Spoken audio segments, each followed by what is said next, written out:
Let's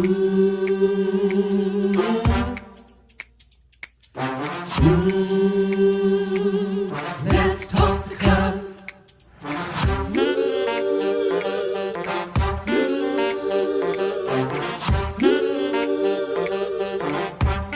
One more thing, like, subscribe, and share. Come on, let's talk to God. Woo!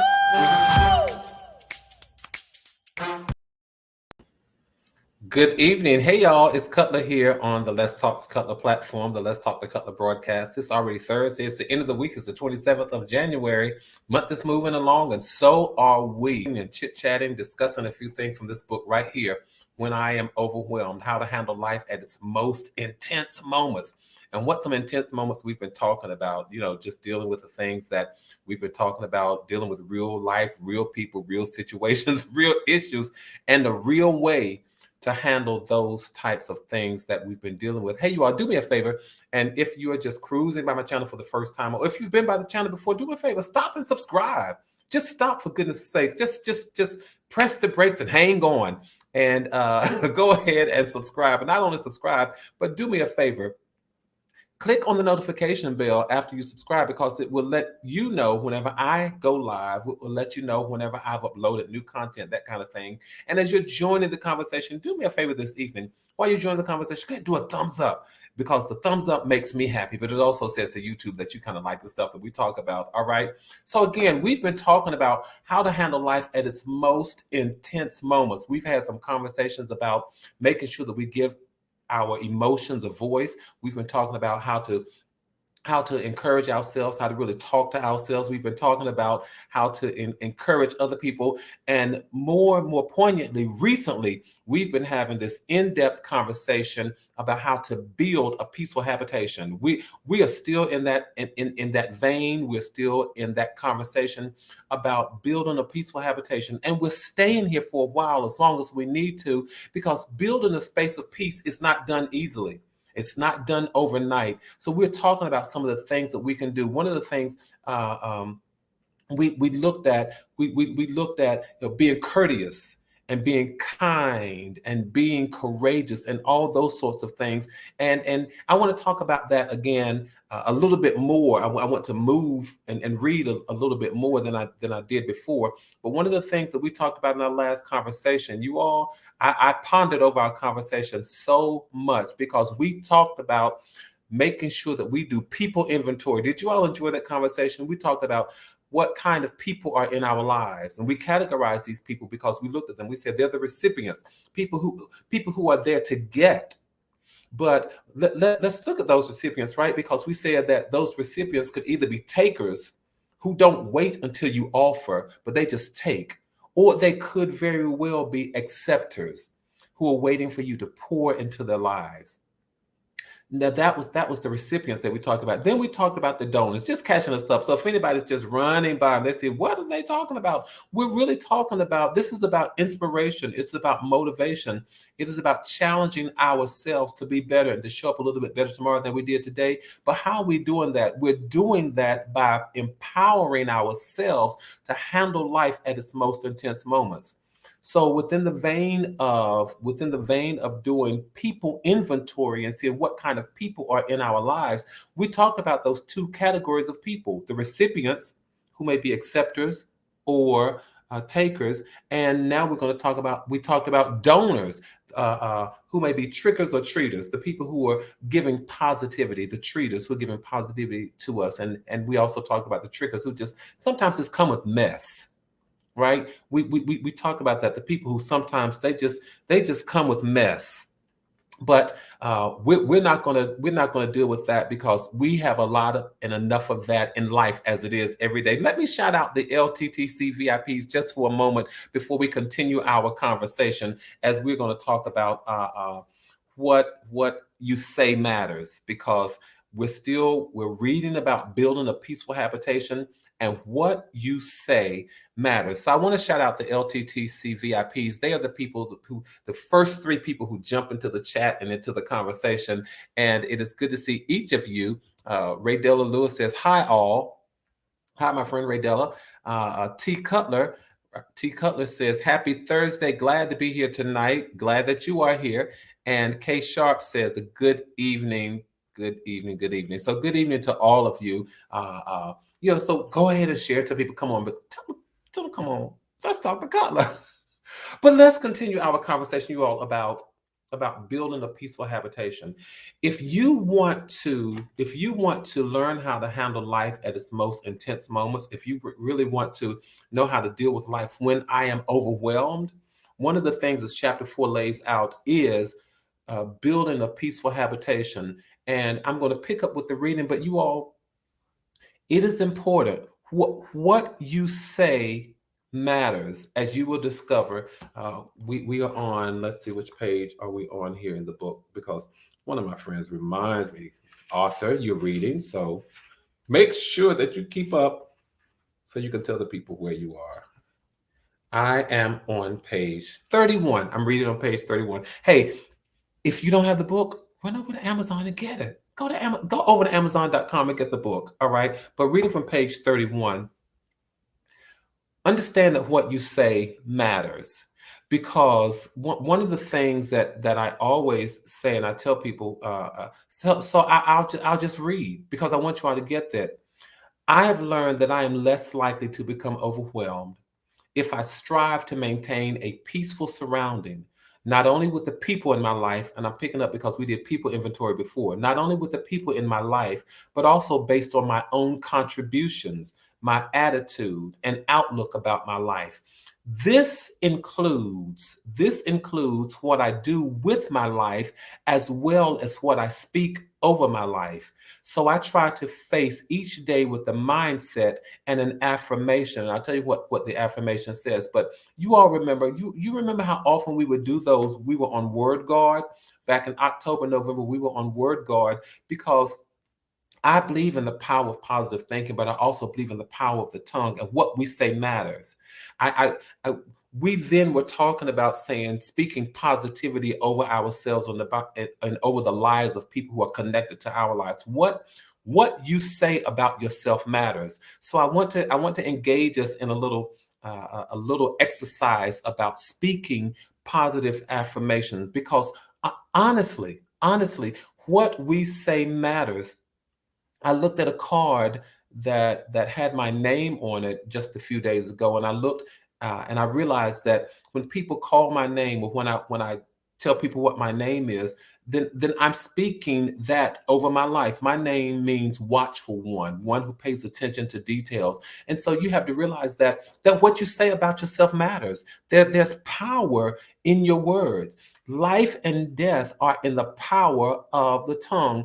And it could be a physical life or physical death, but it could also mean emotional life, emotional death. So you've got to learn that life and death.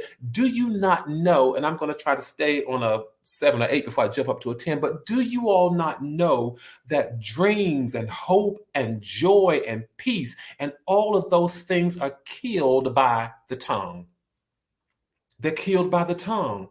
Dreams, visions, ambition, hope, peace, love, all of those things are killed by the tongue, but those are also the very things that you can speak over yourself.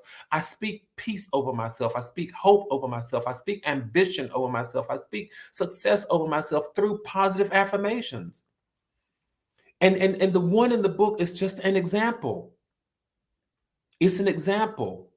But it is the essence of what I say every day. It is the essence of the affirmation that I speak over myself every day. What does it say? It says, this is the affirmation that I say. Even if you're not of my faith, find one that works for you. Find one. Yes, my friend Angie, we have to encourage ourselves and others. And so this positive affirmation, this is what I say over myself. This is the day the Lord has made. And because he made it and then allowed me to see it, I make him a promise that I will rejoice and I'll be glad in it, in this day. I don't know what the day is going to hold, but I'm content. I'm secure. I'm at peace. I'm at peace knowing that he holds today. And nothing is going to happen. This is my affirmation, y'all. Catch this one. And nothing is going to happen today that God does not already know about and that God does not allow. So here is it. I am at peace with a day that I have never seen before. Yes, T. Cutler, it's power in the tongue.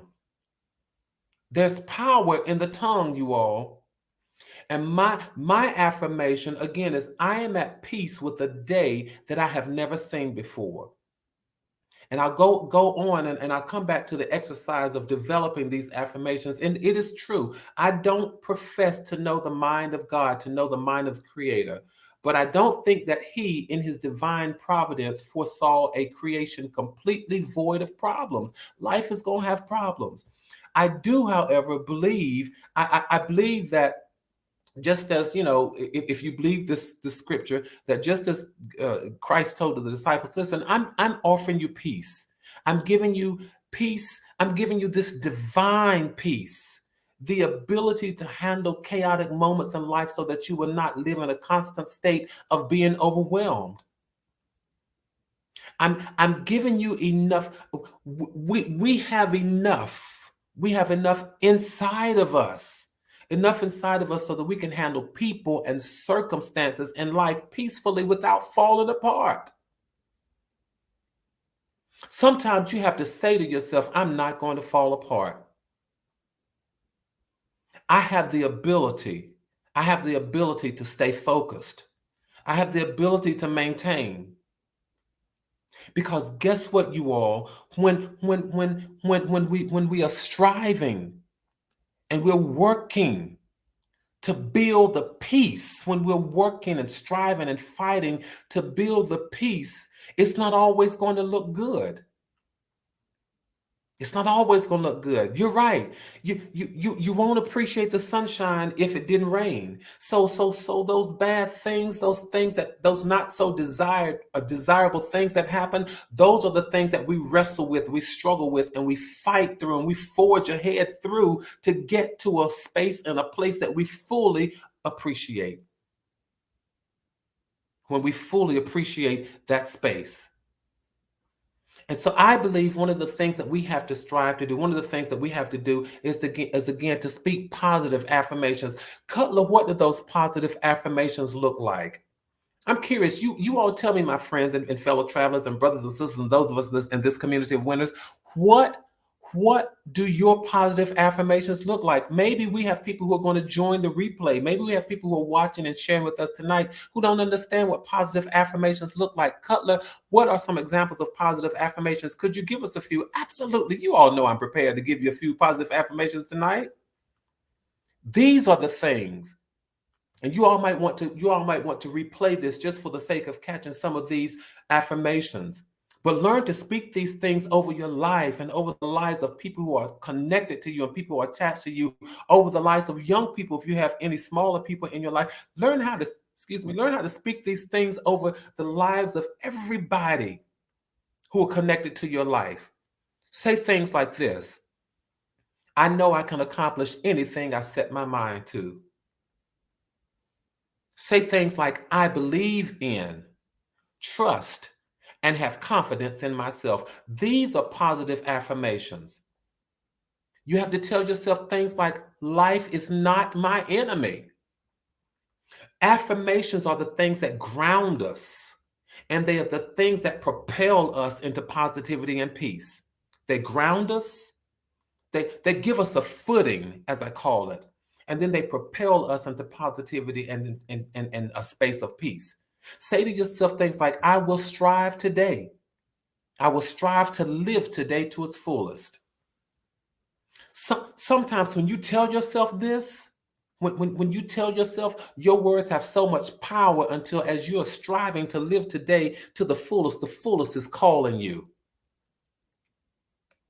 Tell yourself, any obstacle that I face is a learning opportunity, sometimes packed with layers that I have to uncover. Yeah, I've got to do the work. I face today understanding that it may not necessarily come easy on a rose bed of ease, but guess what?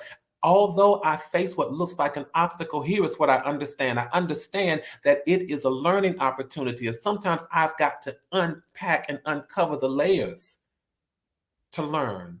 So that means I face the day with fortified, strengthened to deal with whatever comes my way. And then, speaking of whatever comes my way, here's the affirmation, you all. I am in control of my thoughts, my feelings, and my choices. Because sometimes we say, oh, Lord, I was just out of control. I didn't know what I was doing. I didn't know what I was saying. Not me, not us. You say to yourself, no, I'm not a lunatic. I'm in control of my thoughts, my feelings, and my choices. I'm in control of all of them. And many times, even though when it comes to our thoughts and our feelings and those things, we can't help what comes in, but we can help how we process it. Right? We can help how we process it. These are some examples of positive affirmations that that I wanted to share with you. You can say this: I have a lot. This is an affirmation. I have a lot to offer, and I will make a difference whenever I can. I'm just trying to help us all with these affirmations because we've got to learn. We've got to learn, you all, how to say this, because talk about having peace. Oh, you have beautiful peace, sweet peace, peace of mind, peace of heart, peace of soul when we can say these things, because we call these things into alignment with our lives. We call these things into alignment with our purpose, with our destiny when we say it. Say things like this, you all. Listen, I will practice patience, understanding, and compassion with others as well as with myself. These are the kinds of affirmations that we speak. May I give you just a couple of more, you all? Say things like this. Say things like I am a beautiful vessel filled with jewels that I am still discovering. How many of you all know that we're still learning about ourselves? That's what life is all about. Life is a journey and evolution of learning. And one of the things that it is my hope that I'm helping us to discover is that, listen, I'm filled with value. I'm filled with valuables. I'm filled with jewels. I'm filled with wonderful commodities. I'm filled with wonderful talents and wonderful dreams. I'm filled with a whole lot of stuff, yet that I am still discovering. Try saying this one right here. This gets us to the point of saying, you know what, there is so much inside of me. And I will not let anybody exploit, manipulate, or take advantage of me, because there's something valuable inside of me. I'm on my way. I'm building a peaceful habitation. And when you realize that you have stuff, when you're filled with jewels, you don't let people mess over you, because you understand that you have worth. Here's another one, you all. Say things like, I aspire to live a life that has meaning. Guess what? If it means nothing to anybody else, I aspire to live a life that has meaning to me. That's what peace is all about. And one more, if I can just share this one more. I thought I'd end these aspirations on this note. I am worthy. I am worthy of all the love, peace, and goodness that comes to me. Sometimes we hear people say things like, I don't necessarily deserve it. I'm not saying I deserve it, but I'm worth it. There's a difference. The Creator gave me some things that I didn't necessarily deserve. God gave me some gifts and talents that I didn't necessarily deserve. But guess what? I'm worthy of everything, all the love, all the peace, all the blessings, all the goodness that comes my way. I'm worthy of all of it. Can I be my Southern country self for just a moment? Ain't necessarily done nothing to deserve it, but I'm worthy of it.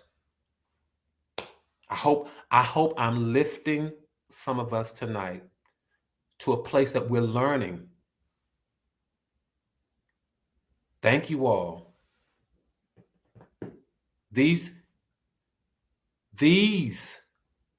are the affirmations that we have to learn, because our journey to peace is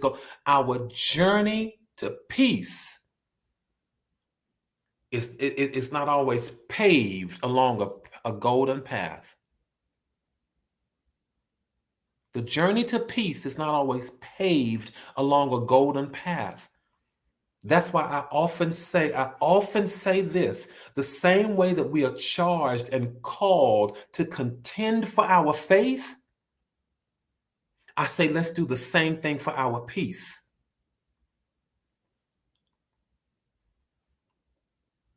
When my faith says to me, my faith says to me that I serve a God who desires for me to win. One of my favorite scriptures, how do we align our spiritual and physiological being with the purposeful, prescriptive, I'm back to reading, and permissive plan of God that he himself declared that includes peace and not evil? I got a few things that we can do, a few things that we can avoid, a few things that we can refrain from doing according to the book. Number one, don't entertain failure. Don't entertain failure. Despite the number of times that even the scripture talks about afflictions and troubles and sufferings, we are reminded that none of this stuff is capable of separating us from the love of an almighty God, an all-powerful creator. None of it.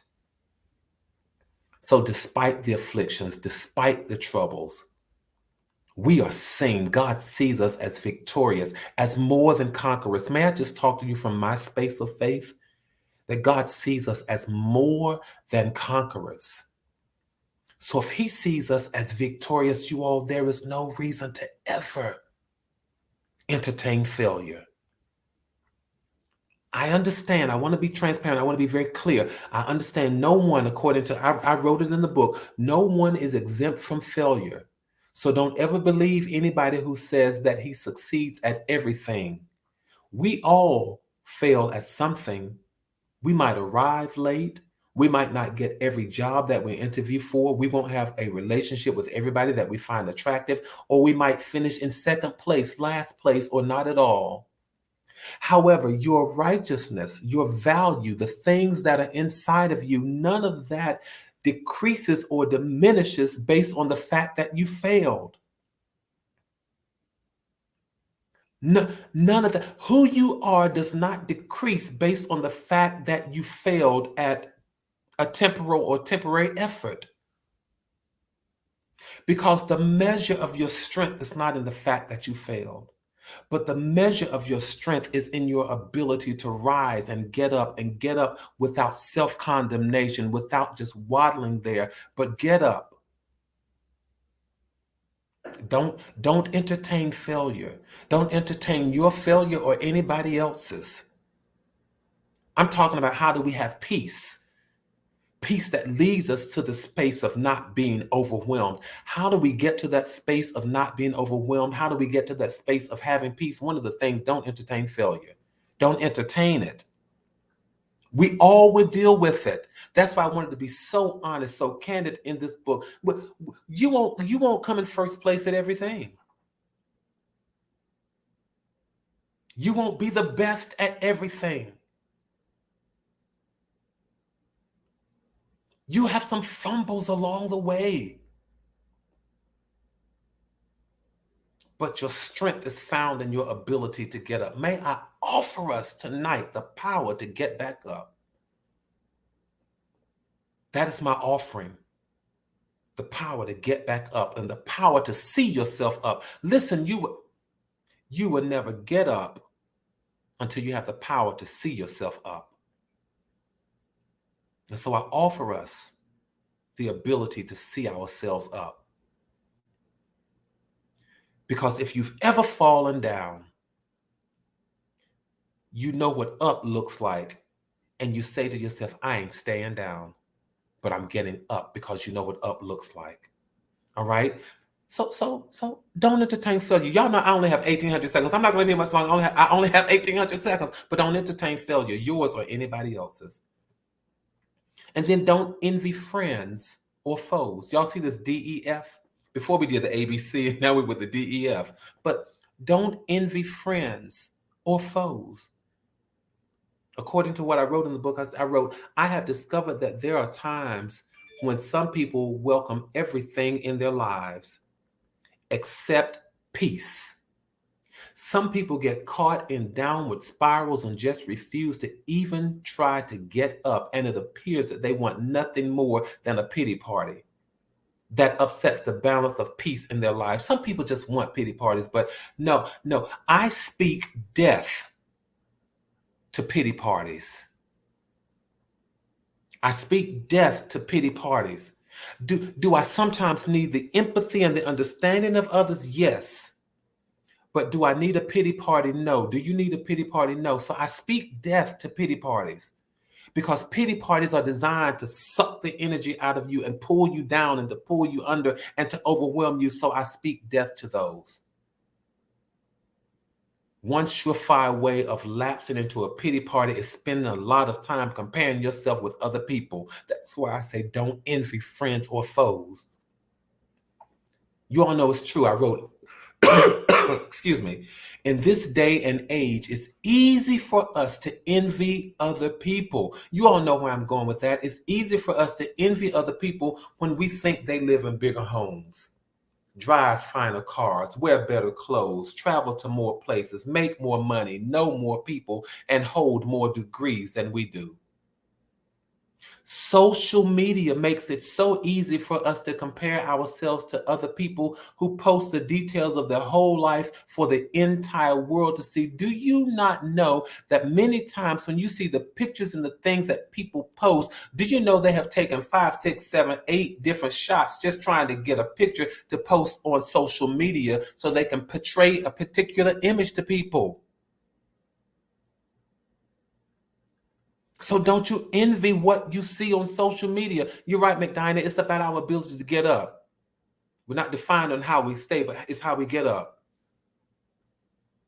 And a lot of times while we're envying everybody else, we envying these friends, we envying these foes. And this old saying was, the grass looks greener on the other side until you got to get over there and pay the water bill. No, ma'am, no, sir. So don't you envy friends, don't you envy foes, because one of the drawbacks of comparing yourself with somebody else is that you don't know, here we go, you don't know the struggles that came before the success. We don't always know the tears that came before the joy. We don't know the pain and the sickness that came before the healing. We don't know the trials that came before the victory or the triumph. We don't know the downfalls that came before the favor that they now walk in, and people won't know yours either. And we don't know the moments that, you all hear me clearly, we don't know the moments that felt like death before they finally stepped into something that looked like life. Don't envy friends or foe. Because we're looking to all of this stuff that they have, and we want some of the stuff that they have. And I want to make one of my quotes make sense. We're looking for what everybody else has in their lives, and we think it'll work for our lives. And here's what I want to leave us on tonight. It would serve us better to stick to our own lives, because the truth of the matter is this: the people and the things that are most important for your life are in your life.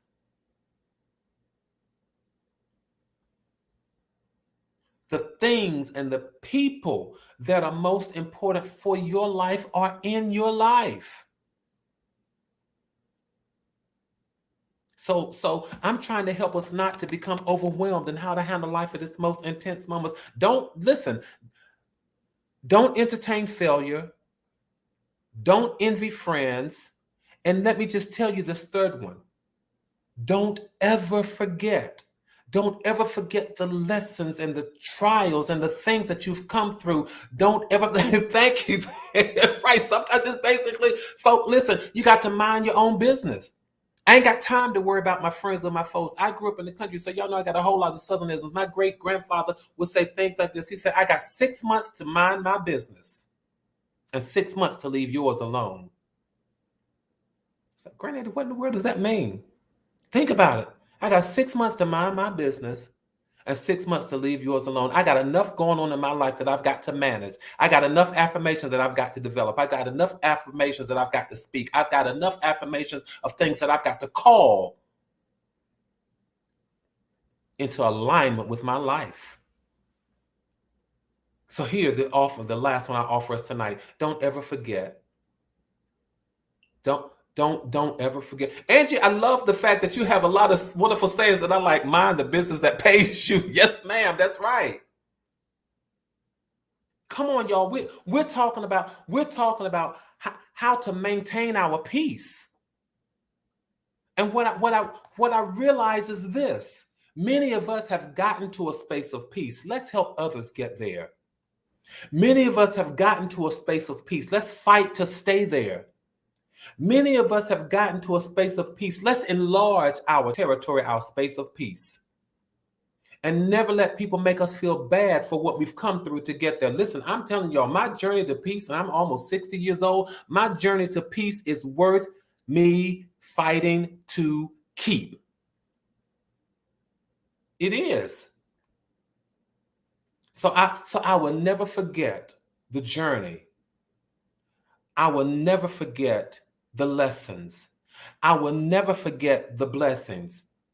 I will never forget. I will never forget what I've endured. Because guess what? And I want to empower you all with this. Don't you worry about anybody else, because some of their life we can't handle, but some of yours they can't handle.